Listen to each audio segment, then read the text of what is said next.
I just want to address something real quick. You see this cart over here? Note the blinking eyeballs and the bright smiling face. This thing is a living sentient being. And that honestly worries the shit out of me.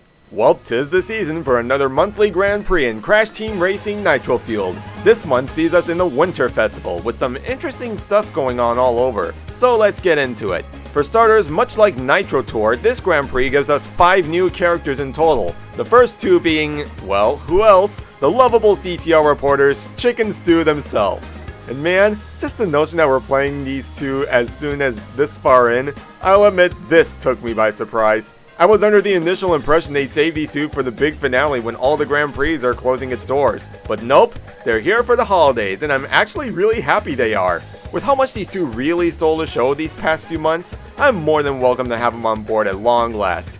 And hey, that gives us more tag team racing characters to choose from, so bonus points already.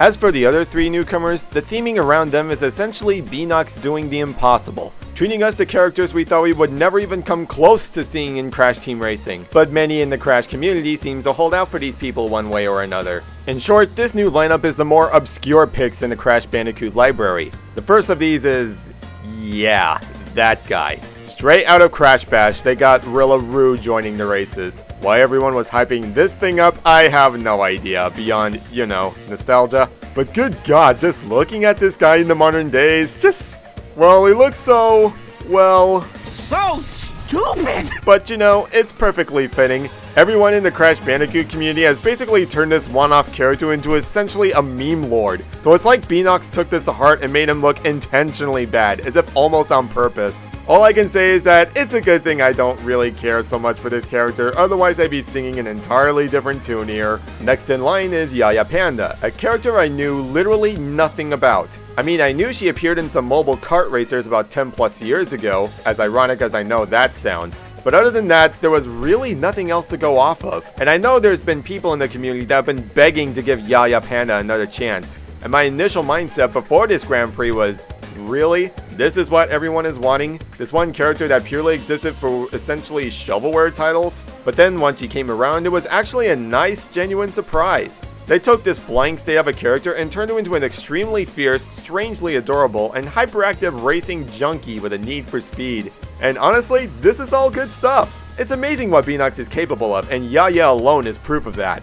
Then there's the new guy, the head honcho of this Grand Prix. Here we have Hasty, an air pilot moose with a whole lot of charm behind him. And if you're a diehard Crash nut, then the history behind this guy is actually interesting. To give you a Cliff Notes version of it, Beanox turned the concept of Fasty, a blue hippo that actually wasn't meant for CTR in the first place, and transformed it into something entirely new, while still keeping the Fasty concept attached. And I'm glad I gave this new character a fair shot, because Hasty's come to grow on me as time went on. Might have something to do with his personality, being the charismatic big shot of the bunch. I wholeheartedly welcome this new guy, all in all. Good work, Beanox. So while the characters this month revolve around the theme of obscurity, the whole Grand Prix is themed around holiday goodies and tasty sweets. Best place to start is the new track, Gingerbread Joyride. A really nice and refreshing, well, joyride from beginning to end with some tight corners and actually tough to maneuver shortcuts thrown in the mix. The first of these is an absolute killer. It looks colorful, the design of the track is pretty solid, and it's good enough to make you want to come back for more.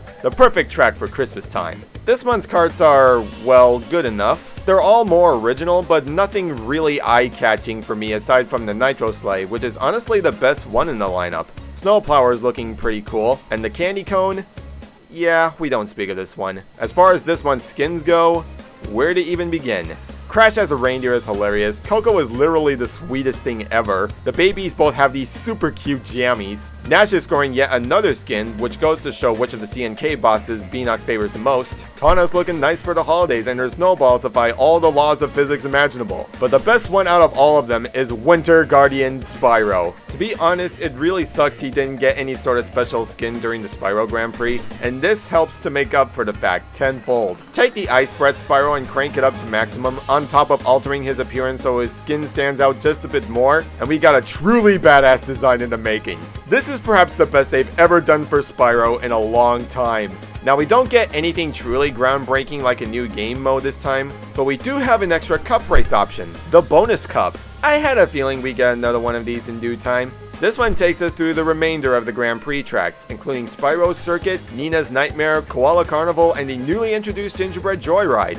Which of course is another welcome addition. The more cups the better, though I wonder what this will make for Turbo Track, the only track without a cup race to back it up. But that's for another day. More importantly though, how did the challenges hold up? To be quite honest, everything felt more smooth-like this time. I don't know if it's the 75% nitro bonus if you equip all the right items, or the fact that the missions and tasks are more streamlined in a similar vein to the first couple seasons, but to be honest, I hardly had any issues with the way this month's challenges are presented. You have the standard variety between cup races, CTR and relic challenges, mirror mode, and even the new ring rally mode. Some online challenges here and there like showing up with the daily star or doing a number of jumps in a race, stuff we've been introduced to in Neon Circus.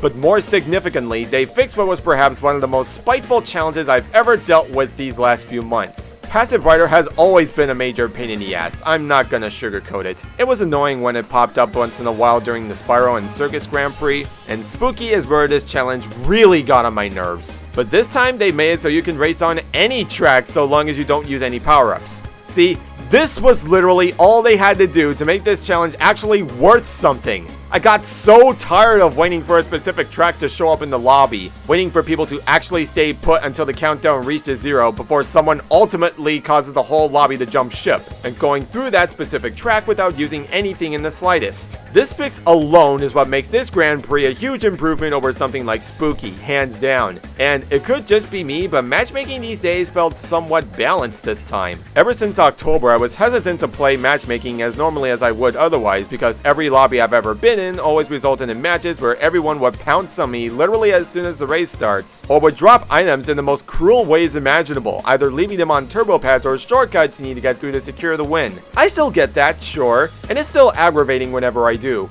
But I always thought if we were to get skill-based matchmaking as Spooky supposedly gave us, these matches would be more so the case of if I ever slip up, it's purely my fault because I collided with a wall or lost my speed or mistimed my jump or whatever the case may be. Right now, it's become a case of where matchmaking is a little of column A and a little of column B. I don't really know why, but it certainly feels that way now. Of course, online is still a complete blank state at this point, with a lot required to make it more than just single races and battle maps. But the knowledge alone still gives me some comfort, even if by a little bit. Back on point, the challenges for this Grand Prix feel like a combination of all the past seasons before it. Some variety and challenges here and there in the mix, with some of the challenges implemented for the better, or some for the worse. Actually, the toughest thing I've ever had to face this time was racing Oxide's Ghost on Gingerbread Joyride. It's extremely hard, but with enough practice, I managed to beat it.